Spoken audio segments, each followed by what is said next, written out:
Now, depending on how you look at things, if there was a game where you literally live in your grave, that game would be Dark Souls. In Demon Souls, the Maiden in Black literally plucks your soul from beyond the veil, seemingly before it can be consumed by whatever demon killed you. In Bloodborne, you awaken on an operation table with an old man looming over you, preparing what seems to be a blood transfusion, warning you not to worry because no matter what happens, it's all just a dream. In the beginning of Dark Souls 2, you find yourself roaming through the woods branded with a curse mark, and eventually you come to what appears to be a whirlpool of abyss, and you descend into that whirlpool of abyss as you are the bearer of the curse. Whereas in Dark Souls 3, you find yourself literally waking up in your grave, as when you wake up, you awaken in the Cemetery of Ash. You are known as the Unkindled One. Your primary objective is to return the 5 Lords of Cinder to their thrones in order to link the First Flame once more, and the reason you have been awoken is because the 5 Lords of Cinder have failed to do this of their own volition, and so seemingly you have been awakened as a failsafe, as a last resort in order to link the First Flame once more. Now, depending on how you look at things, you are either the protagonist or the antagonist of the story. But as the Unkindled, it is heavily implied that the Unkindled are some form of undead. But the game does not elaborate on what differentiates the Unkindled from other forms of undead.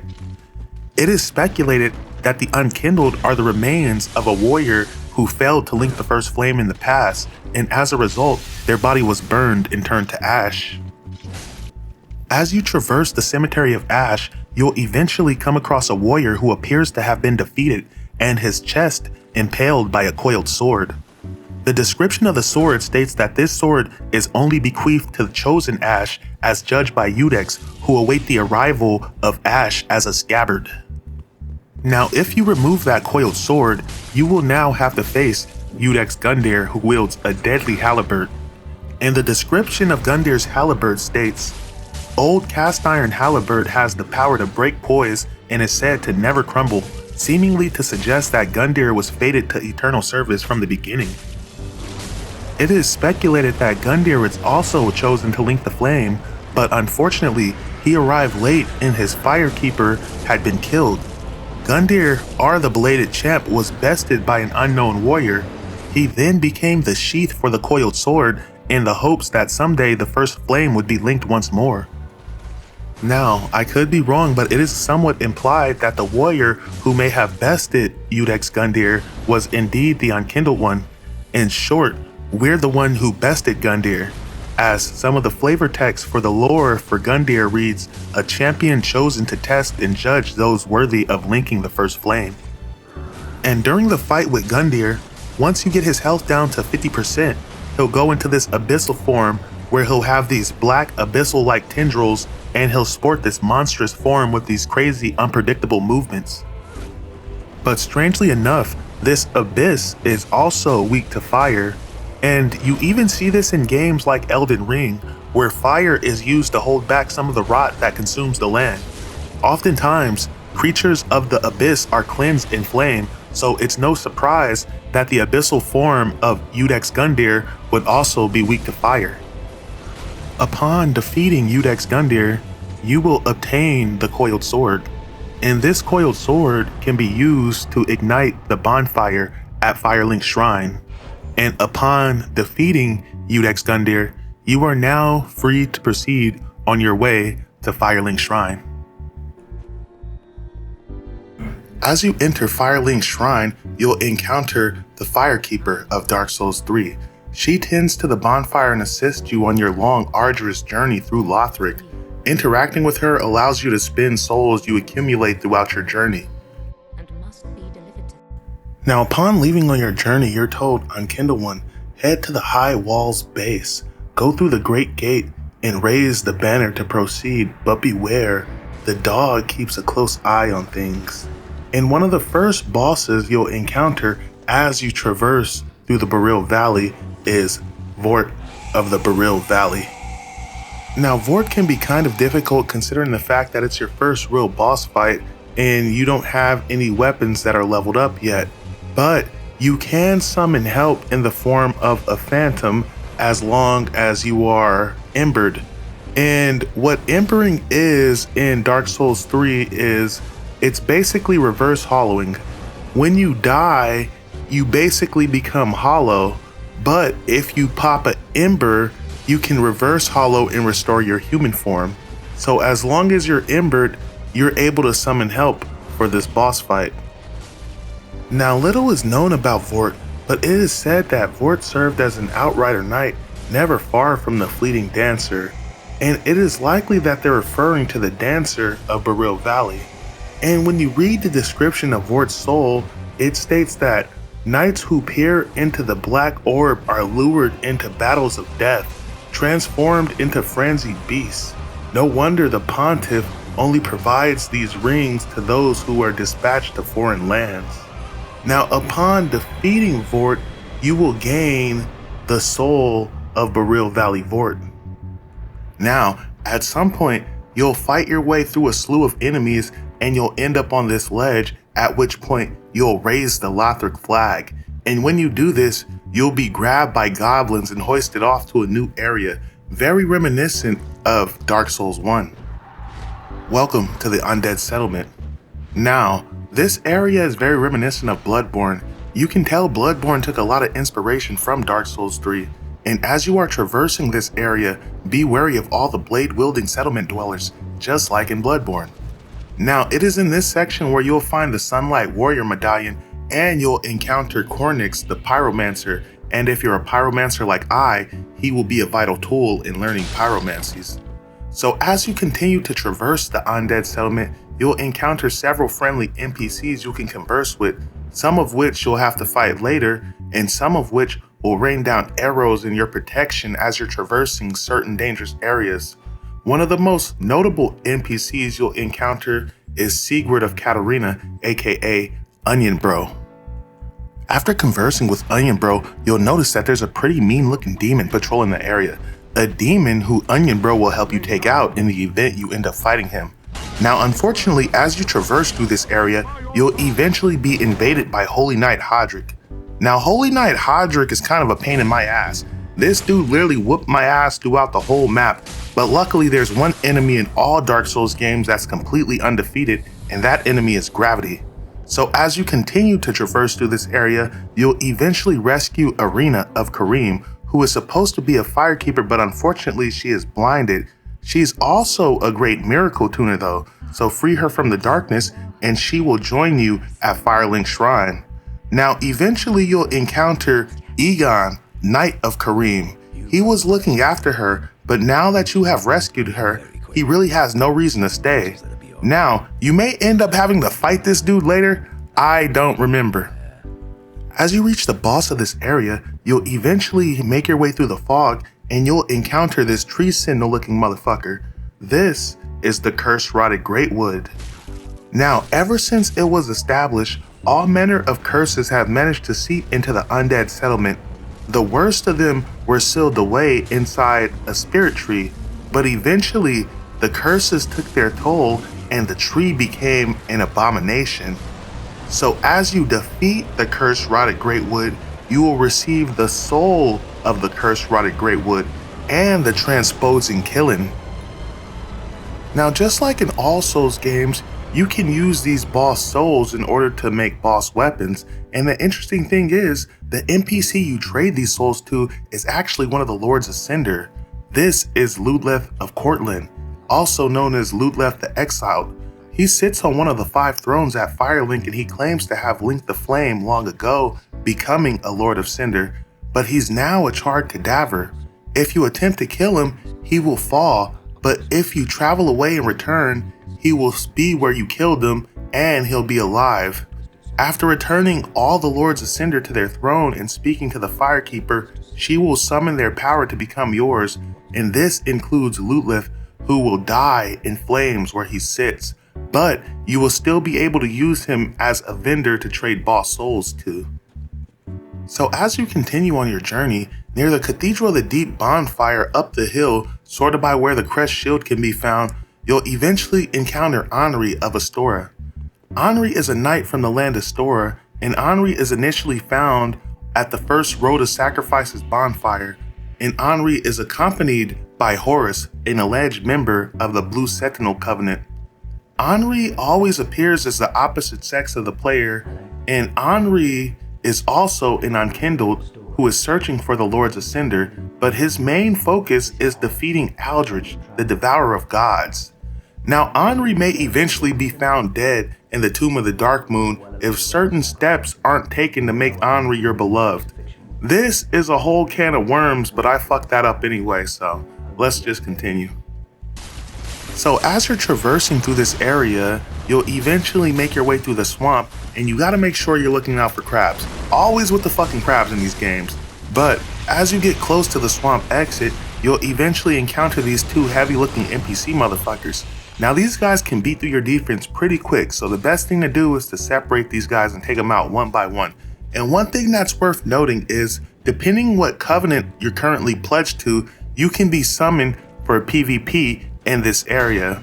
Now, what I will say about the PvP is, if you are summoned for PvP, just enjoy it, because the PvP in this area is going to be very chaotic fun, but it can be extremely unbalanced at this point in the game, especially if you're new and you haven't properly leveled up your weapons yet.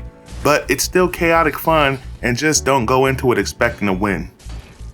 As you continue to traverse this area, you'll eventually encounter the sorcerer NPC who can teach you sorceries assuming you have spec into intelligence. This is Orbeck of Vinheim. As you continue to make your way through this area, you'll eventually encounter the boss fog, where you will now face the Crystal Sage.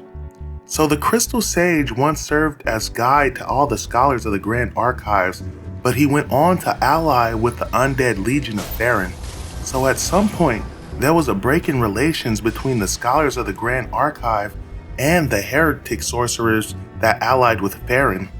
The scholars were nevertheless followers of the Crystal Sage, and they can trace their lineage all the way back to Big Hat Logan, the famous sorcerer who studied dangerous insights of Seath the Skellis. Logan's faithful meeting with Seath led to a branch sorcery that was carried on by the Crystal Sages, so the scholars also carried on the work of Seath. The cursed hands that emerge from the books and the archives are very reminiscent of Big Hat Logan turning hollow by reading books of Seath the Skellis. Upon defeating the Crystal Sage, you will now gain the soul of the Crystal Sage. Now that that's all wrapped up, we're going to be heading towards the Cathedral of the Deep, with our first stop being the Cleansing Chapel, but you gotta be careful on your way here because this guy will absolutely whoop your ass if you don't know what you're doing.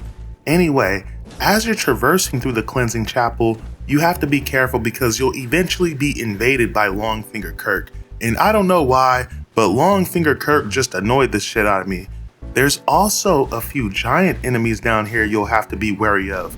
But what I will say about the giant enemies is they're kind of pushovers once you get down to their feet, because you can usually avoid most of the damage they dish out by simply dancing around them. As you continue to make your way through this area, you'll eventually encounter Rosaria, Mother of Rebirth. Now you can bend the knee to Rosaria and establish a covenant with her, which I would highly suggest you do.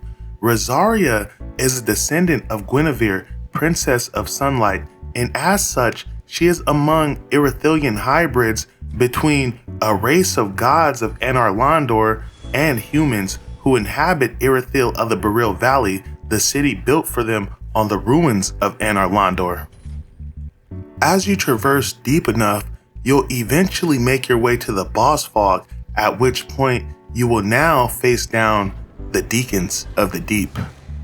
Of the three archdeacons, one stood over Aldrich's casket with the hope that his master would one day return. After Aldrich left for the Beryl Valley, Archdeacon Royce remained in the cathedral with High Priest to keep eternal watch over their master's coffin. The Deacons of the Deep hold the small doll, and defeating them grants the player access to Irithyll of the Beryl Valley, so defeating these guys is a must.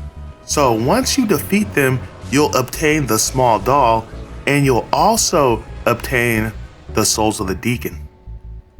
Next, you'll likely head towards Farron Keep to take out the Abyss Watchers, but before you do that, you have to traverse this swampy ass area in order to extinguish 4 flames. Now, this unlocks the path to the next area, and there's a reason behind why you have to extinguish these 4 flames. But I suggest VaatiVidya's video on the subject, as he does a much better job explaining it than I can. But there is one notable callback to Dark Souls 1 in Farron Keep, as above the Old Wolf bonfire, you can encounter the Stray Demon. The Stray Demon, now lacking even a trace of flame, was once the gatekeeper of Lothric. Upon defeating him, you'll receive the soul of the Stray Demon. Now, as you continue to traverse this area, you'll eventually make it to the boss fog, where, assuming you are embered, you will have the option to summon a phantom to help you fight in your next fight. And embers are basically reverse hollowing tools. They basically restore your human form after dying, so you can only summon a phantom if you are embered.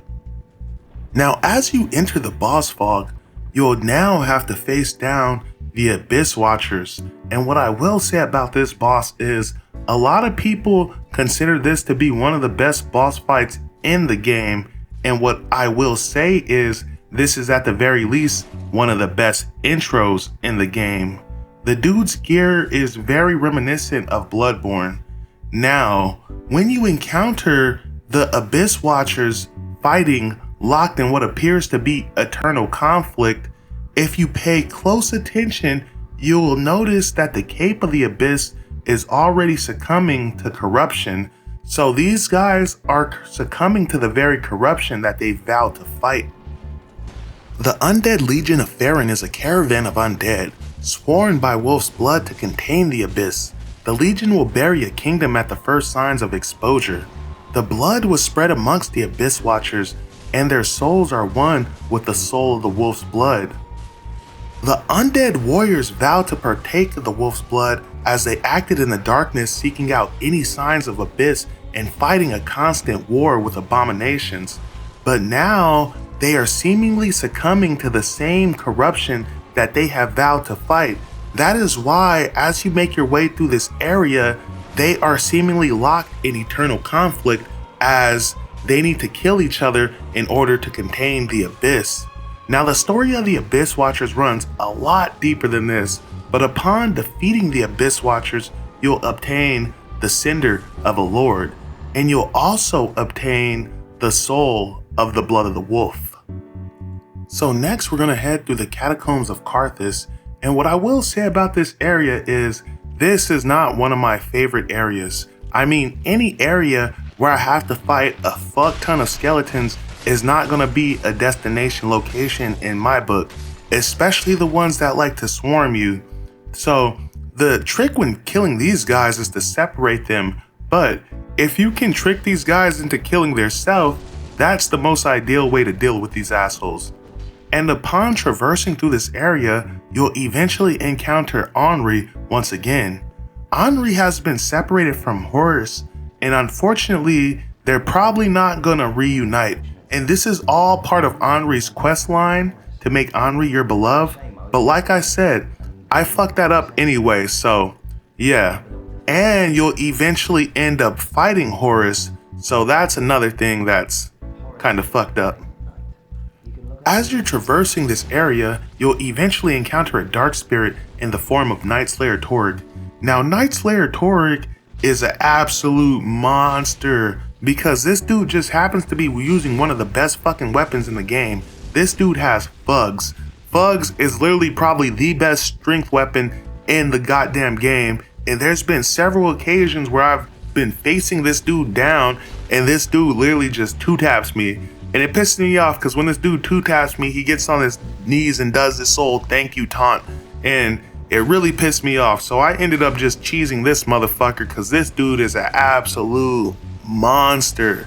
This dude's the real beefcake. As you make your way to the boss arena, you'll eventually notice a skeletal chalice sitting on a table. As you approach the table and touch the chalice, all kinds of abyss will start leaking from the face of the chalice. You will now have to face down High Lord Wolnir. High Lord Wolnir of Karthus succumbed to the abyss, but the pyromancer later became a grave warden and discovered the black flame. Once upon a time, such things were bequeathed judiciously to each of the rightful lords until Wolnir brought them to their knees. Their crowns were ground into dust, then the crowns became one and Wolnir became the one High Lord. Upon defeating High Lord Wolnir, you will obtain the soul of High Lord Wolnir, and all the abyss that encompasses the area will now return to the skeletal chalice, and you'll be free to proceed to the next area. Now the next area we're going to head to is the Smoldering Lake, and what I will say about this area is it's completely optional, but if you take the long way around, you can pretty much make your way to the bottom of the lake immediately and bypass all the game mechanics in this area and run straight to the boss fog. But what I will say is there is one big ass worm that's patrolling the area, but this dude's pretty easy to avoid. And upon entering the boss fog, you'll now face down the old Demon King. The shriveled up old Demon King is now like a clump of burnt ash, but he is the last living witness to the chaos of Izalith.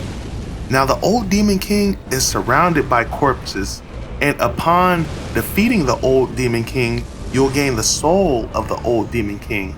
And once again, this fight is optional, and one thing that's worth mentioning is since you bypassed a lot of the mechanics of this area, if you return and collect all the loot, you can collect a few tomes from Izalith in these catacombs, and if you traverse deep enough and you know where to look, you can actually find the corpse remnants of Spider Mommy.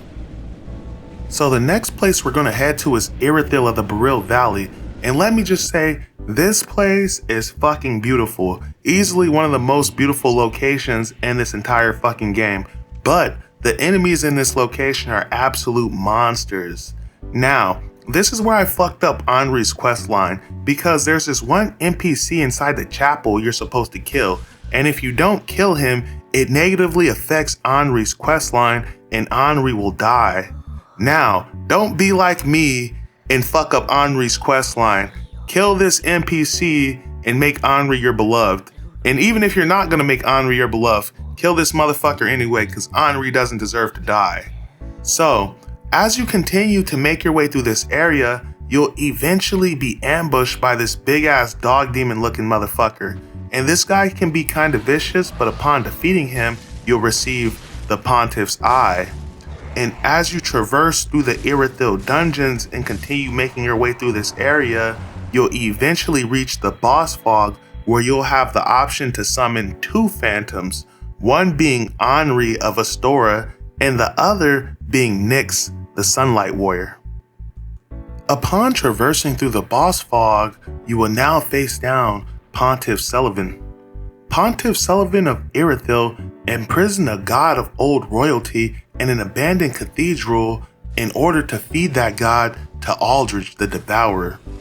Long ago, when Sulyvahn was a young sorcerer, he discovered the profane capital and an unfading flame below a distant tundra of Irithyll, and a burning ambition took root in him.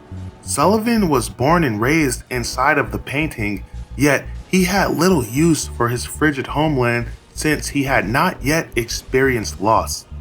Now, upon defeating Pontiff Sulyvahn, you will gain the soul of Pontiff Sulyvahn, as well as some sunlight medals, assuming you summoned Sunlight Warrior Nyx. So as you continue to make your way through this area, you'll eventually come to realize that this whole area is basically in Orlando. And as you traverse through this area, upon entering the area where you defeated Gwendolyn in Dark Souls 1, this is where you'll find the body of Anri if you failed to kill that NPC. Now, As you continue to traverse through this area, you'll eventually run into Yorshka, captain of the Dark Moon Knights. And you can establish a covenant with Yorshka, and based off her appearance, you can determine that she is obviously some kind of descendant or a close relative of Priscilla, but it is stated that Yorshka is the sister of Dark Sun Gwendolyn. As you continue through this area, you'll eventually reach the steps where Princess Guinevere's chambers used to be. Unfortunately, Guinevere is no longer here, as now there's a boss fog where her chambers used to be, and upon entering the boss fog, you will now face down Aldrich of the Deep, as when you enter the boss fog, you encounter Aldrich mid-consumption. Aldrich, a right and proper cleric, only he had a problem. He developed a habit of devouring men. He ate so many that he bloated like a drowned pig. Then his body softened into sludge and they stuck him in the Cathedral of the Deep. They also made him into a Lord of Cinder, not for virtue, but for might. Aldrich became a lord by devouring men, but he was disillusioned with his throne and he took to devouring gods instead. Now, upon defeating Aldrich, you will obtain the Cinder of the Lord, and you will also obtain the Soul of Aldrich. Now that Aldrich has been defeated, the next thing we're going to do is make our way towards the profane capital so we can take out Yorm the Giant. Now, as we make our way towards the profane capital, we have to be careful because there's some pretty strong enemies that want to take us out. But the real danger is these groups of enemies that just lie in these patrolling zones seeking to cast spells whenever they see you.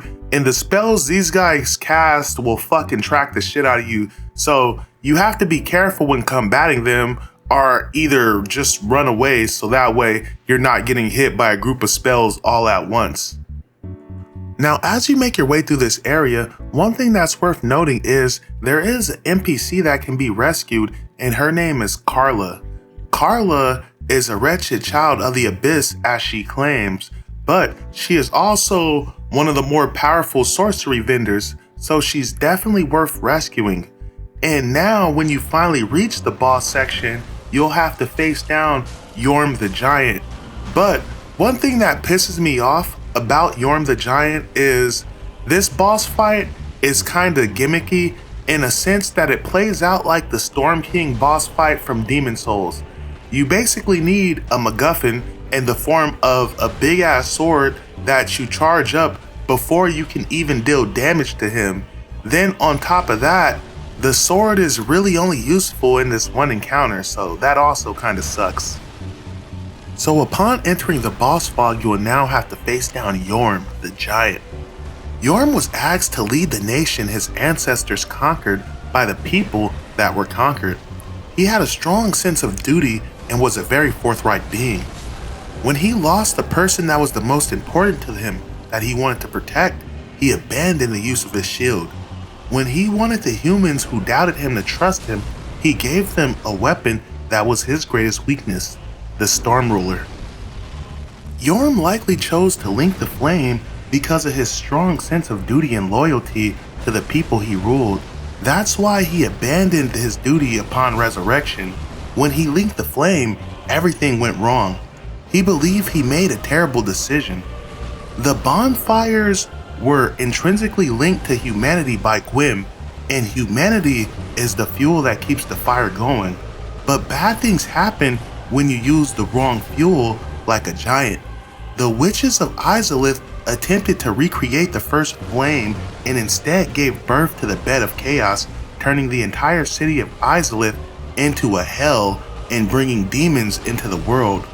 Gwyn attempted to link the flame himself, but all it accomplished was consuming his power and turning him into a living husk. So what happened when Yorm attempted to link the fire? Well, in the room where Yorm has retired to, you can see scorched humans piled up everywhere. The profane capital was consumed by fire after Yorm the Giant became a Lord of Cinder. The fire was born of the sky and is said to have incinerated not but human flesh.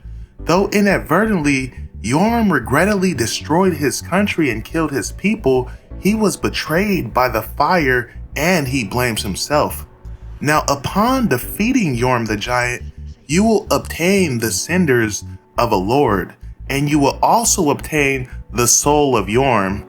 Then on top of that, upon defeating Yorm, you'll immediately be transported to the next area, which actually isn't a new area. It's basically the Church of Lothric, where we first encountered the old woman, and upon conversing with her, we can pretty much immediately start the next boss fight. Upon initiating the next boss fight, you will now have to face down the Dancer of Beryl Valley, and let me just say, the Dancer gave me so much trouble that I literally had to summon another player in order to beat her because she is just that much of a beast. But you may not have any problems with her. Now, Pontiff Sullivan bestowed a double slashing sword upon a distant daughter of a former royal family, ordering her to serve as the first dancer and then as an outrider knight, the equivalent to exile. The mirage-like aura veil is said to be an article of the old gods, permitted only for direct descendants of the old royal family. The black eyes of Pontiff eventually transformed the dancer into a beastly creature with her armor fusing with her hide. Now, upon defeating the dancer, you'll receive the soul of the dancer, and it is at this point we pretty much just have one main boss left, or I should say two, and those are going to be the Lothric twins. Now, in order to get to Lorien and Lothric, we have to descend through the Dragon Barracks and then head through the Grand Archives in order to clear a pass through Lorien and Lothric. But before you do that, you'll encounter these three fat-ass angel motherfuckers on the roof, and let me just say, these guys are one of the best soul farms in the game. These guys yield a buttload of souls, so I would say get good at killing these assholes. Upon making it to the boss of this area, you'll now face down the twin princes, Lorien and Lothric. Now, Lorien and Lothric can be found in the cathedral at the top of Lothric Castle. Lorien is a knight with pale skin and long silver hair, clad in brass armor and armed with a flaming greatsword. He is apparently crippled and cannot stand on his legs, but he can teleport. Lothric appears frail with thin, pale arms and long fingers. He wears a black robe and uses healing powers in order to aid his brother. Lothric and Lorien, along with Ocelot, are sons of King Osiros and the Queen of Lothric. The twins are said to be inseparable due to a curse. When the bell tolled to signify the fading of the flame, they rejected their duty to become Lords of Cinder, and they watched the fire fade from a distance. Lothric kept his sanity, unlike most Hollows, suggesting that he never died. Since Lothric was meant to become a Lord of Cinder, there is a throne dedicated to him at Firelink Shrine, but it was never claimed. It is worth noting that all of the other lords were either resurrected or abandoned their thrones. Among Lothric's mentors was a skeptic who doubted the linking of the fire, which apparently had a profound impact on the prince's own thoughts, so Lothric decided to ignore the fire and let it fizzle out, even inviting the Ashen One to wait for the end alongside him and his brother. Upon defeating the twin princes, you will gain the Cinder of a Lord and the souls of the twin princes. Now that you have taken out all the Lords of Cinder, you're free to set their remains upon their thrones at Firelink Shrine. But before we do that, there's a few optional areas with a few optional bosses that we're going to take out. Now, the first optional boss is Osiros, the Consumed King, whose domain can pretty much be accessed from the left of the Cathedral of the Deep.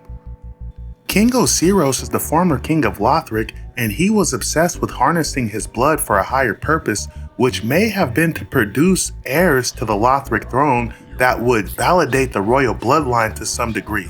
To this end, he was willing to ally himself with heretics from the Grand Archives. The The scholars introduced Osiros to the worship of the pale drake Seth. Osiros was fascinated by dragons and eventually became obsessed with them to the point of losing his sanity, and as a result, he became known as the Consumed King. He has a habit of always carrying with him a ring made of dragon scale, a material known as the source of immortality for the everlasting dragons. The ring granted him resilience against many assassins sent to kill him, or so he believed. When you meet Osiros in a cavern at the end of the Consumed King's garden, he has been turned into this strange half-dragon creature, and this seems to be a result of him studying the work of Big Hat Logan, who was also consumed by the research into Seth's knowledge. Similar to how Logan never really understood dragons, Osiros would never fully be able to understand the magic of the moonlight. And also like Big Hat Logan, the knowledge that existed just beyond his fingertips drove Osiros mad. Also worth noting is that Osiros' attempts were not well received. In all likelihood, he neglected his country and otherwise drove it to ruin. He was after all called the Mad King later on in his life. His opponents would attempt to have him killed many times, but never succeeded. Upon defeating Osiros, you can claim the soul of Osiros. Now for the next optional boss, we're going to head to the Unattended Grave, and what you'll notice about this area is it's basically a reskinned version of the first level of the game. Upon making it to the boss in this area, you will fight Champion Gundyr. Now, the lore for this guy is pretty much the same as the lore for Eudex Gundyr in the beginning, so that still stands. But upon defeating Champion Gundyr, you can claim his boss soul.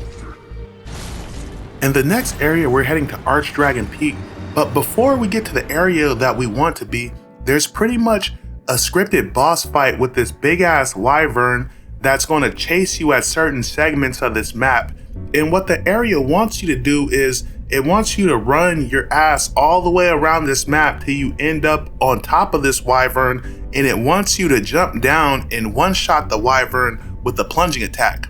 Now, this can be kinda glitchy, so if it glitches out, you're kinda pretty much fucked, because there was at least 2 times where I tried to plunging attack this motherfucker, but instead of the plunging attack going off without a hitch, I kinda just fell to my death and end up having to repeat the sequence. So keep that in mind when dealing with this asshole.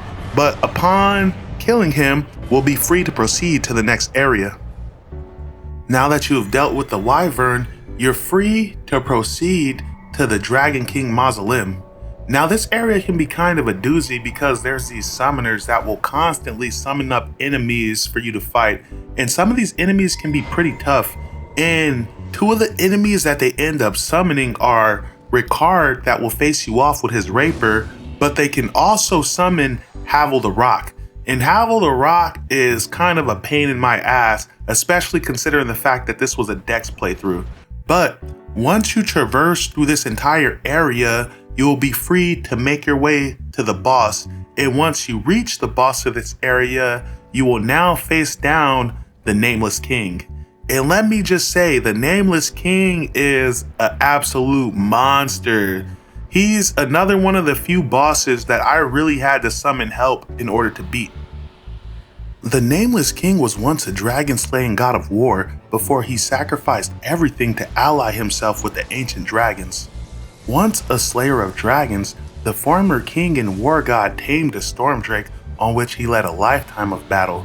This miracle is likely the tale of their bond. The soul of the Nameless King, one of the twisted souls steeped in strength. The Nameless King was once a god of war and is said to only have respect for arms and nothing else. He wielded a sunlight blade and a great lightning spear miracle. The name was the King, and he is also said to be the firstborn son of Gwym, Lord of Cinder. It is said that during the first war against the dragons, the eldest son would have taken part in the fighting together with Dragon Slayer Ornstein and his father Gwym, using sunlight just like him to create lightning spears and infuse his weapons to damage the creature's armor. The god of war would have distinguished himself as Dragon Slayer, using his sword spirit imbued with lightning, and even created his own personal armor with the scales of his prey. In addition, Ornstein as his companion during the war would have become his first knight. And as god of war, the firstborn would have created his own coven, the Warrior of Sunlight, a group of knights who venerated the heir of the sun and supported other fighters in battle, obtaining medals with symbols of their dignity and as trophies. The eldest would recognize their effort, and as a reward, he would teach them his lightning miracles. The Sunlight Warriors would also develop an original miracle based off the story of the Nameless King, Ornstein, and the brave Dragon Slayers in their service. Now, upon defeating the Nameless King, you can now claim the Nameless King Boss Soul. Now that you have defeated the Nameless King, the only boss left is for you to confront the Soul of Cinder. And unlike Gwym, the Soul of Cinders is not a pushover. This guy is actually one pretty tough motherfucker, as he's basically an amalgamation of every enemy you have fought up until now. This guy is a 3-phase boss fight, and he can switch his fighting style on the fly, and he can beat through your defense extremely quickly if you are not careful. So you better watch your ass when dealing with this guy. Since Gwym, the first Lord of Cinder, many exalted lords have linked the first flame, and it is their very souls that have manifested themselves as defenders of the flame. The Soul of Cinder basically exists as a barrier to stop anyone from linking the flame ever again. The Soul of Cinder serves as the ultimate test of strength on your journey up until now, a role it has enacted for a very long time, confronting all who enter the Kiln as aspiring lords. Now, upon defeating the Soul of Cinder, there's a few decisions you can make. Now, because Henri of Astora is not alive, we lose access to one of the endings, as we cannot make Henri our beloved. So that option is completely off the table, but perhaps we'll do another video exploring some of the endings of Dark Souls. In our next ending, upon defeating the Soul of Cinder, you will have the option to summon the Firekeeper, as surely by now you have obtained the Firekeeper's eyes, and upon summoning the Firekeeper, you can grant her eyes, in which case you will now have the option to let the flame fade instead of using yourself as kindling. This can be portrayed as the good ending or the bad ending, depending on how you look at things. Now, in the next ending, upon defeating the Soul of Cinder, upon summoning the Firekeeper, you can still grant her eyes, at which point she will pick up the first flame, but there will be this short interval where you have the option of attacking the Firekeeper, at which point she will fall down to the ground and you will stomp on her head, picking up the first flame and taking it for herself. And this basically signifies that you are nothing but a wretched undead, not even fit to be cinders and kindling for the flame.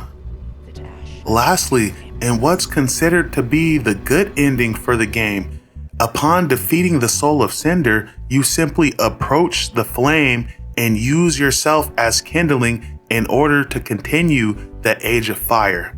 But depending on how you look at things, this is actually the worst possible outcome for the game, because there's a reason the Lords of Cinder are refusing to link the flame. Number one is because they've already answered the call and they've done it before. Number two is because by now they recognize that the curse of the first flame is just a vicious cycle that's going to keep repeating itself over and over and over again until someone finally has the courage to break the cycle. And by using yourself as kindling, you condemn all across the land to repeat this vicious cycle once more. Ladies and gentlemen, this is Dark Souls 3. Thank you guys for watching. Peace.